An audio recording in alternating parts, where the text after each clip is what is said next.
Gaano nga ba katotoo na ang batong nakuha ng taga-Eastern Samar galing sa ilalim ng dagat ay nag-aapoy? Ito po ay umuusok at hanggang sa ito'y nagliyab. So, panoorin po. Ayan guys, tingnan nyo yung apoy na yan. Hindi po yan ordinaryong apoy, kundi bato po yan na nagliliyab mula sa dagat. Tingnan nyo po yung batong yan. Parang coral lang po siya. Kinuha po yan sa dagat kasi mayroong nakakita doon sa may fishport sa amin na umuusok. Ang ginawa nila ay pinuntahan nila yun. At nang makita nila yung batong yan ay yun pala ang umuusok. Kaya kumuha sila ng sample.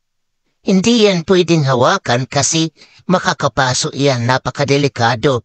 Dahil pag ilabas yan sa tubig at ilagay sa semento ay magliliyab.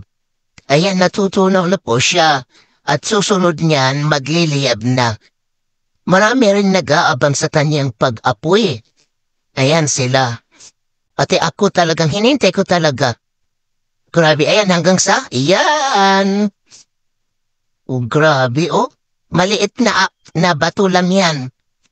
Hanggang sa matunaw yan, oh. Talagang nakaka-amaze talaga. Siguro may bulkan doon sa bandang yun na kinuha na nila. Kaya medyo nakakabahala pero nakakasalasok ng amoy niyan. Parang asupre. Nakaka-amaze talaga.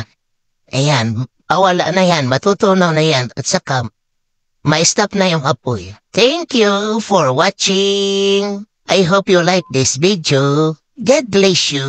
Salamat po mga idol.